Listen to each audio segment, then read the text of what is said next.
Tengo el gusto de compartir con Antonio y Germán, que van a hacer una presentación sobre filosofía con niños, como quieran decir, está con arroba, no sé cómo se leía, y experiencia práctica en un barrio de Montevideo.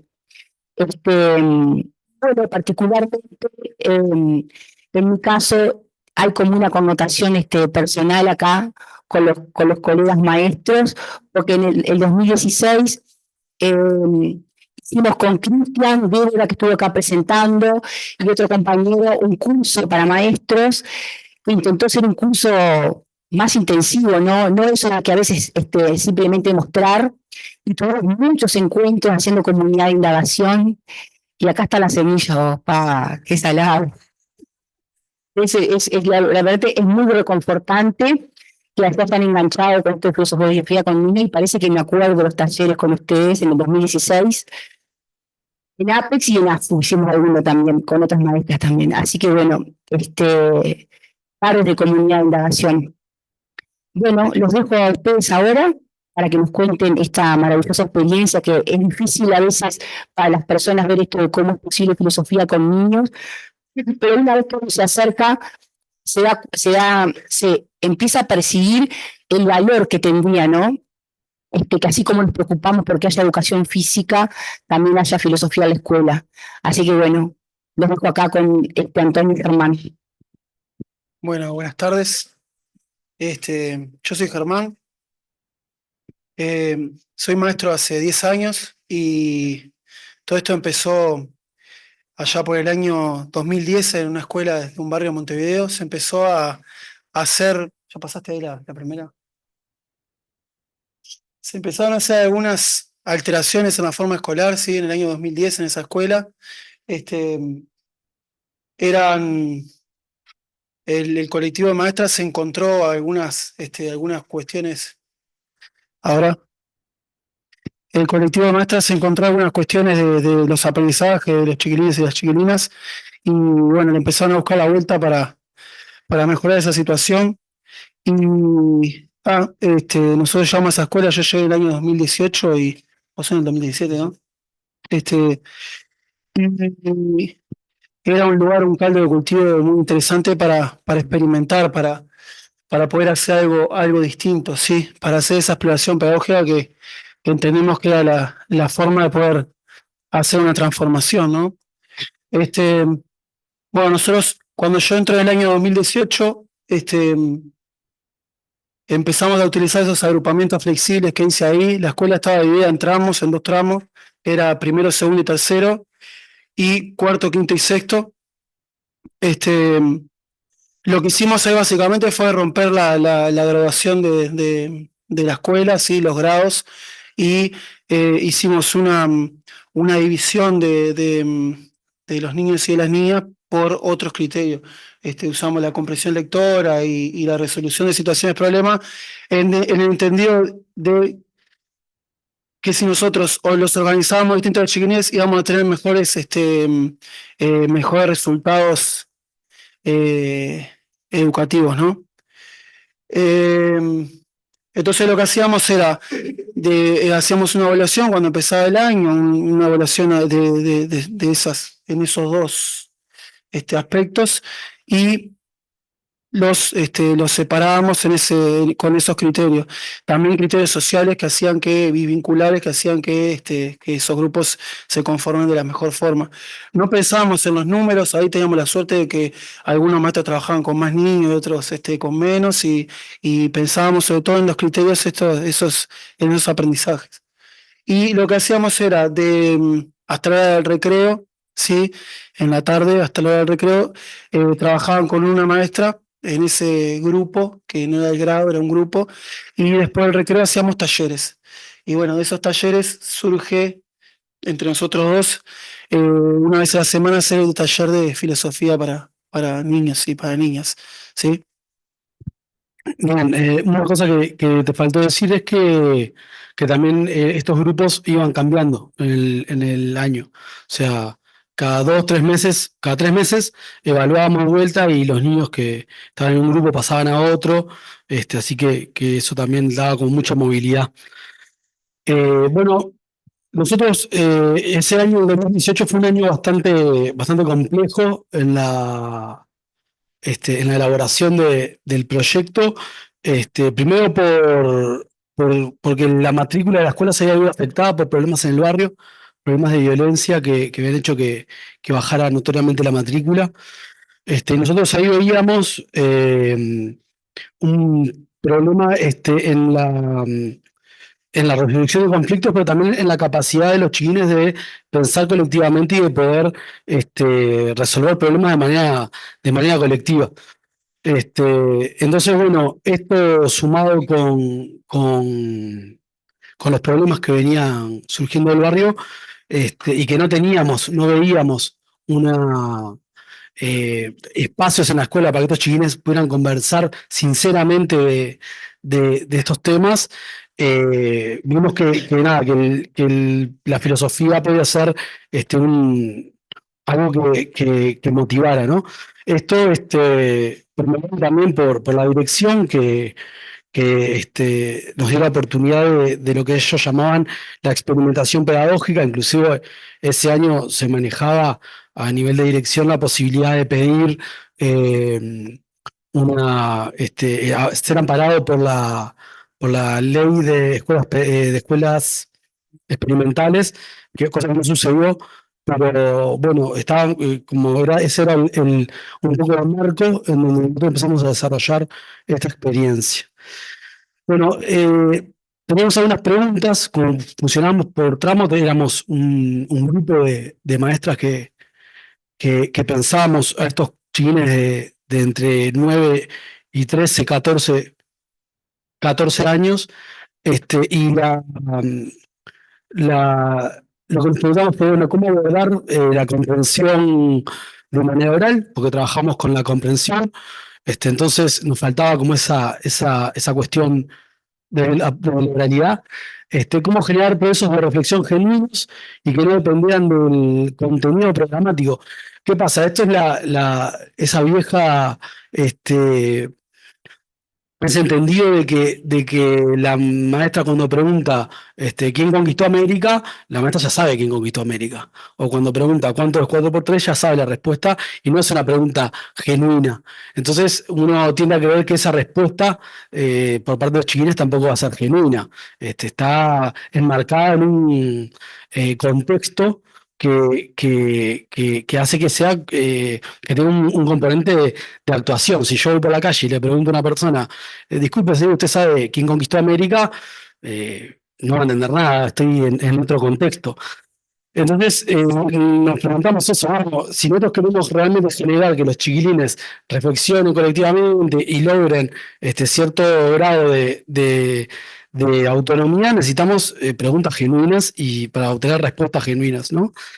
Y después que veíamos que los chiquilines tenían muchas cosas para decir. Y que nosotros nos dábamos cuenta que tenían muchas cosas para decir, pero que por algún motivo en la escuela no las decían. Entonces empezamos a ver qué de nuestras prácticas generaban que esos chiquilines no dijeran. Y bueno, fuimos a partir de ahí que empezamos a planificar los talleres teniendo esas 3 preguntas como eje, ¿no?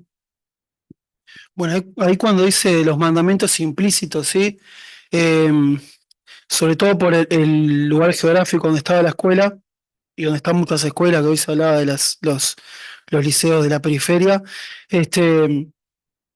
Siempre en las escuelas, si bien las políticas educativas hablan de cómo son más amplias en ese sentido, los lineamientos de las supervisoras son trabajar las áreas instrumentales, que es la lengua y la matemática, ¿no? En el supuesto, yo no sé si es científico o qué, si los chiquilines manejan bien la lengua y manejan bien los números de la escuela de primeras letras, ¿no? Para pobres. Entonces, ese tipo de mandamiento te hace alejar más a esas escuelas de otros tipos de aprendizaje, ¿no? Sobre todo esto, ni que hablar de la filosofía que, que está muy entredicho en la escuela, de si los niños son capaces de. Este, y bueno, y después otra cosa que tenía la escuela, que era como un principio que parece muy básico, pero que es muy importante en esos lugares, es el principio de educabilidad ese que dice que los chiquilines y las chiquilinas tienen la capacidad de aprender todos y que no es medible, que unos tienen más, otros tienen menos, sino que hay que buscar las formas para dar esa oportunidad y poder explotar esa posibilidad de los chiquilines de aprender, ¿no? Y bueno, de ahí empezamos nos tiramos el agua con eso, nosotros hicimos el curso en el 2016, ¿sí? Y empezamos en el 2018, tuvo todo un momento de cantar y de hablar mucho, porque además nosotros somos compañeros de trabajo, pero primero somos amigos y bueno, nos tiramos el agua en el 2018 y empezamos con esos talleres, ¿sí? Eh, que los talleres como para contar ahí cómo funcionaba, era un caldeamiento con una actividad de juego, o una dinámica que hacía que los chiquines entren en situación. Sí, después nosotros llevábamos una narración, y ahí se disparaba la discusión, que era como el momento central ahí de la discusión de la comunidad de indagación. Y por último, una metacognición que eran producciones que ustedes ahora después les vamos a mostrar, eh, producciones que hacían los niños y las niñas en papel, en cualquier soporte. ¿Sí? Este, Eso surgía con unos acuerdos previos que eran que no había ninguna verdad absoluta, que nadie se iba a equivocar en lo que iba a decir, y que nosotros, los maestros, estábamos ahí para dinamizar, pero no teníamos palabras sobre ello. Usábamos ese recurso que está bastante trillado, que es una pelota, que es la de la palabra, y nosotros no decíamos a quién iba la palabra, se la manejaban entre ellos. Y bueno, eso de lo que nosotros aprendimos en el taller, que en el curso, que además el curso fue muy vivencial, ¿no? Nosotros en el curso hacíamos eso. Básicamente hacíamos eso y después había una parte teórica, pero sobre todo hacíamos esos tres momentos. Nosotros lo adaptamos a la escuela, ¿sí? A los chiquilines que teníamos, a los niveles que había en esa población y lo adaptamos y ahí empezamos, ¿sí? Empezamos toda la semana, fue, fue cambiando. Al principio les costaba hablar, después, pero sobre todo esto que nosotros ponemos ahí, que aparecen voces nuevas, ¿no? Voces de esos niños y esas niñas que pasan a las escuelas, que ustedes se acordarán de cuando iban a la escuela, esos que nadie les conocía la palabra, nadie les conocía la voz, ¿sí?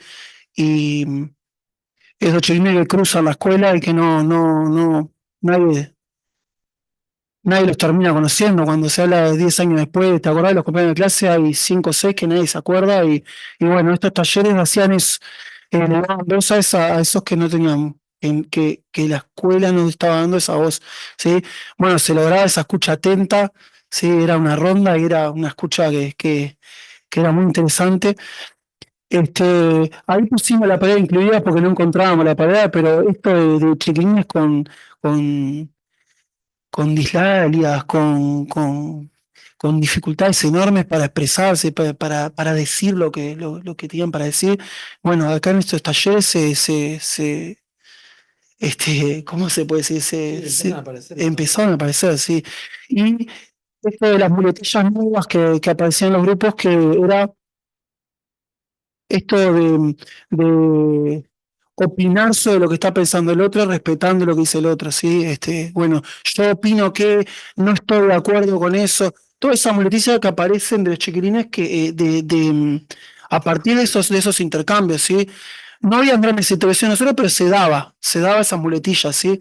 Y era interesante porque eso después se veía en otros espacios, en espacios de asambleas o en espacios, estabas dando una clase de otra cosa y aparecía esa muletilla de no, yo estoy de acuerdo con esto que sí, pero no con tal parte. Y estaba increíble esta idea de la escalera esa de que entre todos íbamos construyendo y subiendo entre todos a donde queríamos llegar, ¿no? Y era impresionante porque es como una construcción de lenguaje nuevo que nos estaba dando.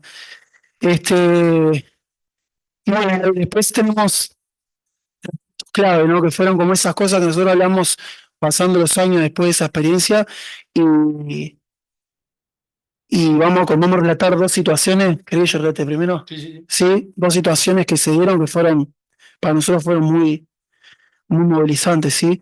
Nosotros en uno de los talleres planteamos la idea de si el ser humano tiene una esencia, ¿no? Era como el tema era ese. El texto que trabajamos era un texto de la historia de Amalu y Kamala, que son dos hermanas que las criaron en ¿cómo era? Los lobos, ¿sí? Fue salado eso porque una chiquilina que estaba ahí en el grupo, con una trayectoria bastante complicada en la escuela, eh, ella logró contar su historia, ¿sí? Y con todo ese ejemplo de la casa, ella decía, yo era una niña que me tenían como catalogada como tales cosas, que no vale la pena. Este, pero cuando a mí me dan la casa, ella es una niña que formó parte de un realojo que hubo en el barrio, cuando a mí me dan la casa nueva, yo tenía donde bañarme, tenía donde dormir y mi actitud cambió. Entonces se problematizó esa esencia, si ella lo que decía era, yo no era eso, a mí me estaba pasando eso. Y gracias a este reloj yo cambié. Y además de que el cambio que puso en palabras ya nosotros lo habíamos notado en actitud, ¿no? Este, en su forma de vincularse. Pero que lo haya podido decir en un taller de filosofía fue como fue muy movilizante, ¿no? Bueno, dale. Bueno, sí, son dos momentos que fueron fundantes en la planificación también de los talleres, y que fueron como que se veía el fruto de lo que estábamos trabajando. El otro momento fue relacionado a un taller que habíamos planificado para trabajar sobre la violencia. Era un texto muy sencillo con situaciones, donde los chiquines tenían que primero como que actuar y después problematizar sobre eso. Y no hablaban, los chiquines no hablaban, no decían nada. Y bueno, en un momento uno de los chiquines nos dice, nosotros no queremos hablar de esto, no nos interesa, queremos hablar de otra cosa. Y ahí es algo que quizá en secundaria no se vea tanto, pero que un niño de primaria logre plantearle a los docentes que no quiere hablar de un tema, que quiere hablar de otra cosa, es realmente cambiar o ubicar al docente en un lugar distinto al lugar vertical de poder. Es decir, tengo la confianza, tengo la seguridad en mí mismo para poder decirte, mira, esto no me interesa, y bueno, eso también nos hizo como reflexionar bastante sobre nuestro lugar en los talleres y esta cuestión también de que cuando vos generás autonomía en los chiquilines, después hay que bancarla también, ¿no? En el buen sentido, decir, bueno, yo tengo que permitir que estos chiquilines manejen el currículum. Nos gustó la presentación, Sí, claro, sabemos qué hacer. de un grupo que participaba, que pedía los talleres, que si un miércoles pasaba que no había el taller, que se enojaban, y quedaron todos mudos así. Claro. ¿Te acordás? Sí.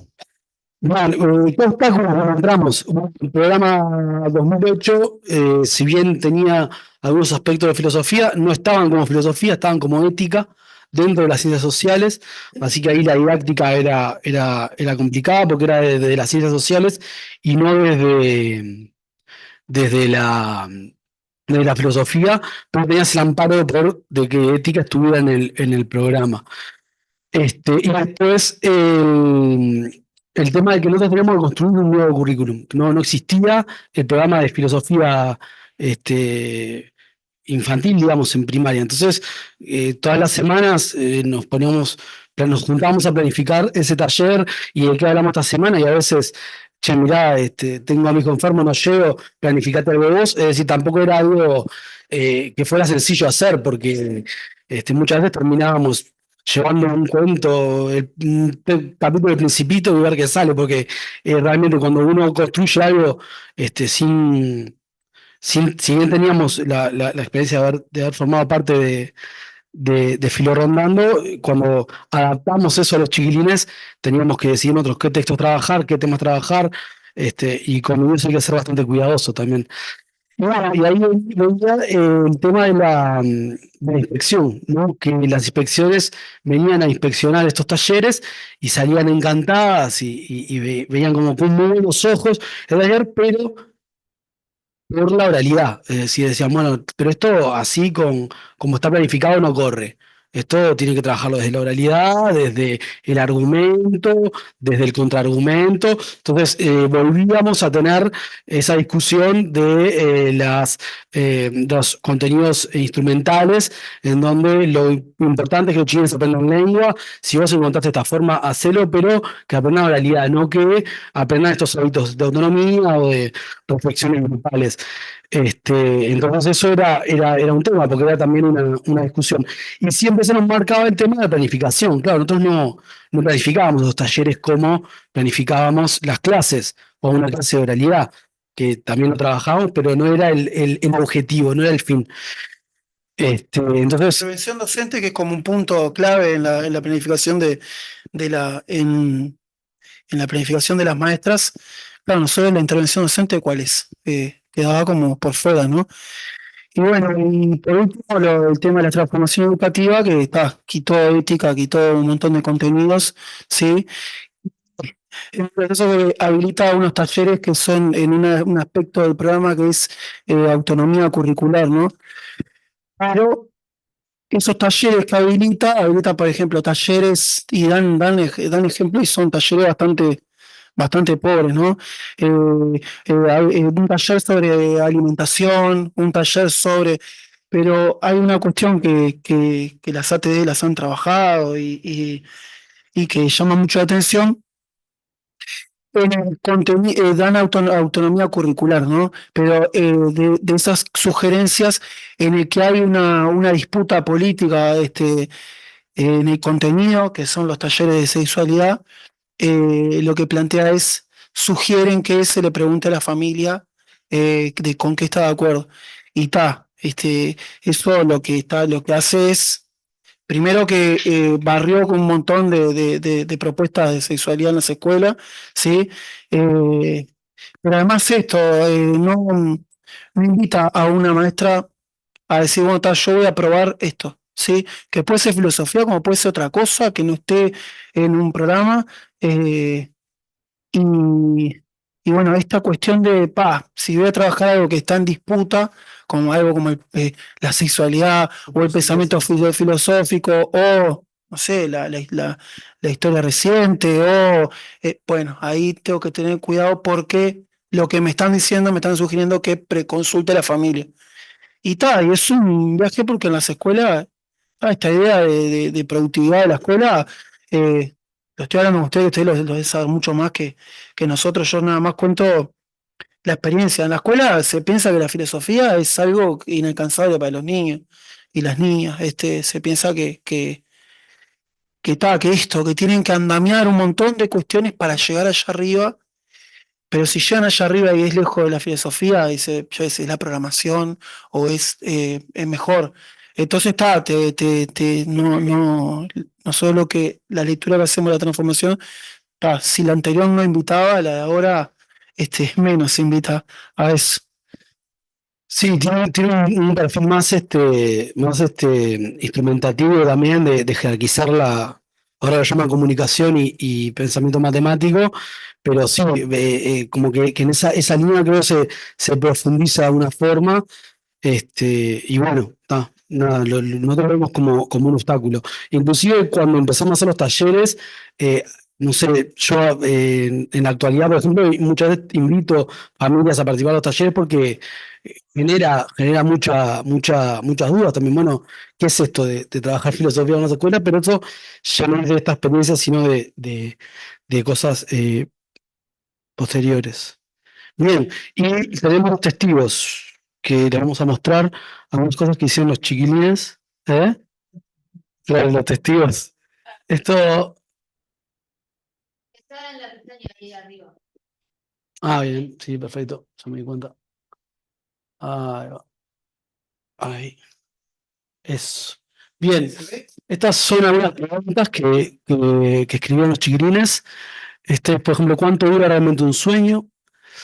Si lo eran, le dice, ¿por qué morimos de viejo? Y acá tienen como el dibujito acá tenemos otra cosa, cuando un árbol se cae y nadie lo vio, eh, y nadie lo escucha, ¿existe? Puede ser esas pruebas y pensar, ¿no? Acá hay una pregunta más comunes de esos libros. Hay un libro, la persona que descubrió la obra, se lo que obra. Esta también esta última número, por ejemplo, que hablaban de reflexionar filosóficamente a partir de la ciencia, en la escuela sería un contenido de sexto el infinito, ¿no? O sea, poder trabajar de ahí, o sea, este es un caso entonces, esa fue su pregunta. Utilizó otros lenguajes. Sí, increíble. Bueno, después tenemos algunas informaciones. Dice, la libertad es cuando vas a la escuela. Muy bien. La libertad es... sí, ese es... Sí, la libertad es estar en un lugar para jugar, como la placita. Y seguimos... Acá dice, la libertad es cuando puedes jugar, la realidad es sentir y ver, la realidad es jugar y divertirse, la libertad es sentirse libre, la libertad de hacer lo que te hace feliz. A mí no me gusta la escuela, tengo que jugar con mis amigos, entonces me gusta él, la escuela no, y jugar, sí. Y acá dice, me siento porque me siento libre y en el cielo. Y me ataco las cosas en el cielo. Y me gusta ver todo de arriba en el cielo. Y ahí se dibujó a él, le dice. Bueno, estos eran algunos trabajos que hacíamos como de manera colectiva, que lo escribía para la clase, ¿no? La filosofía es pensar, ser feliz, es interesante, pensar, tener la razón, tener una conducta, ser libre, ser la maestra de la razón, eso es fantástico, no pelear, eh, y acá es increíble, es increíble, porque en ese época estaba esa de la casa de papel que ya soy la ama de no sé qué, y estaban como todos chiles con eso, y me parece que iba por ese lado.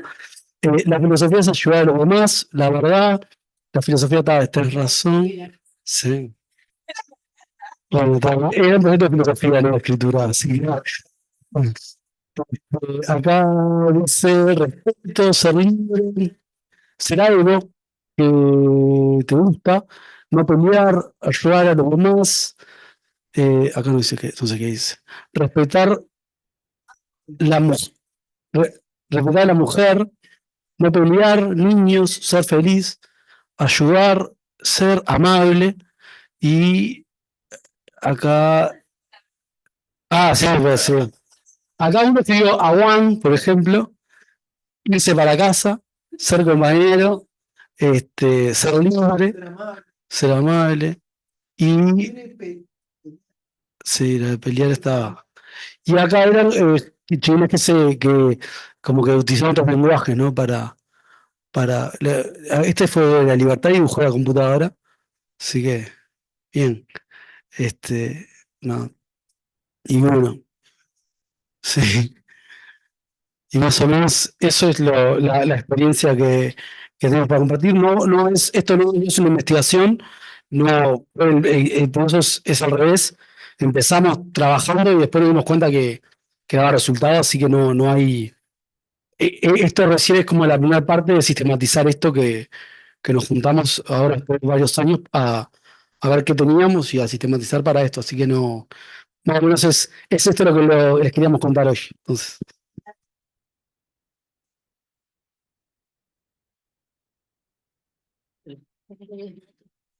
¿10 minutos? Bien, 10 minutos ahí para preguntas, intercambios. Quería preguntarles cómo manejaban ustedes cuando los niños y las niñas les hacían preguntas filosóficas a ustedes.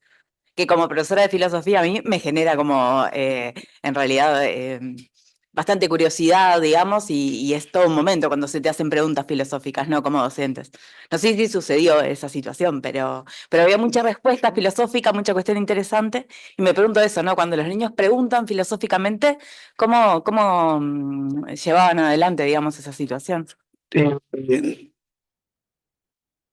Los chiquines me parece que son una máquina de generar preguntas filosóficas, ¿no? El tema es que no se las atiende institucionalmente. Nosotros teníamos un taller que era sobre la pregunta, era uno de los primeros talleres, y justamente lo que generamos era esto, bueno, vamos a hacer una pregunta filosófica y cuál es la diferencia con una pregunta que te hace la maestra en el salón. Y esa era un poco el ejemplo este de Colón que yo ponía, lo hacíamos explícito con los chiquilines. Así que preguntas filosóficas aparecían mucho en los talleres y partíamos siempre de eso. Nosotros nos hacíamos tres o cuatro preguntas por si el taller estaba chaucho, digamos, pero las preguntas las generaban ellos y las iban contestando. Muchas veces lo que nos pasaba era que las preguntas no las íbamos contestando ellos. Claro. Muchas veces lo que pasaba es que terminábamos hablando otra cosa, que eso ocurría. Pero además también hay una particularidad que es que nosotros éramos los maestros de esos chiquilines. Entonces, en un momento ese rol no quedó tan claro de cuándo había que hacer preguntas filosóficas y cuándo no. Y nosotros, o sea, los dos ya por sí creo que éramos bastante tendientes a agarrar esas ideas de los chiquines, pero como que no tuvimos un impacto en lo curricular, en lo académico, inclusive las maestras que trabajaban con ellos, pero no participaban del taller. Oh, y ahí fue el año o el año siguiente que también planificábamos las unidades en función a los intereses de ellos, ¿te acordás? Entonces teníamos como toda una postura hacia eso y tal, y la idea era, la respondíamos entre los que estamos acá. Y sí, no era una clase teórica, no era una clase teórica. Algunas cuestiones teóricas llevábamos, la teoría de la caverna y alguna más, pero Como juego.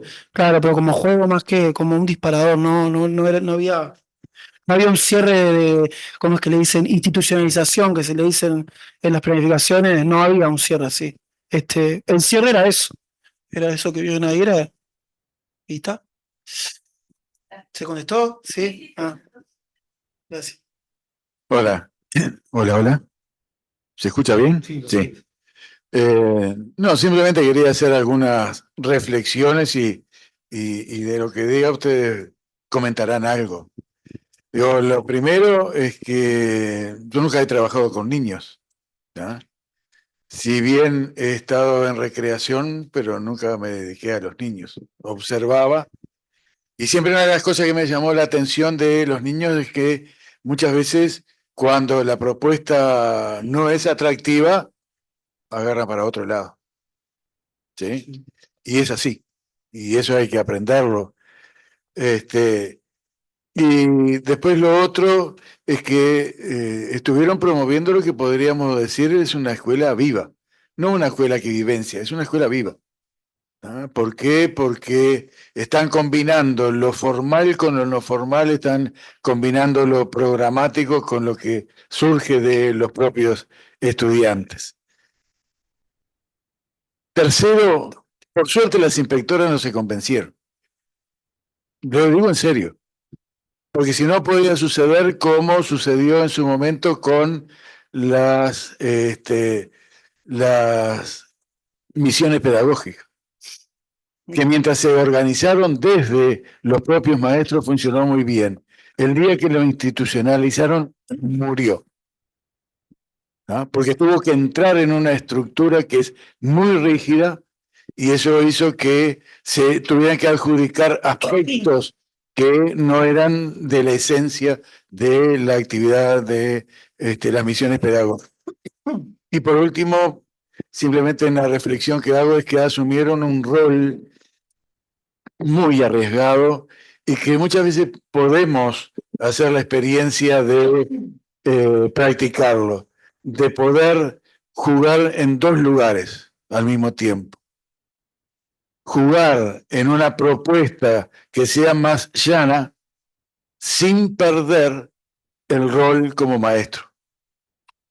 ¿no? Para que el estudiante, en este caso el niño, pueda aprender, pueda expresarse sin estar pensando en que el maestro lo va a evaluar, pero que el maestro está, ese maestro sigue ahí.